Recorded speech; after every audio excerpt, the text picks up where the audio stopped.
সব গানই খুব রোম্যান্টিক।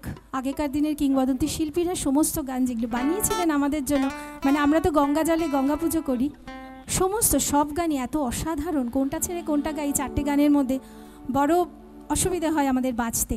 তবু আপনাদের জন্য একটি গান, চলুন আপনারা যারা যারা এখানে সেই গানটা জানেন, সবাই জানেন আমি জানি, আমার সাথে একটু গলা মেলাবেন, চলুন।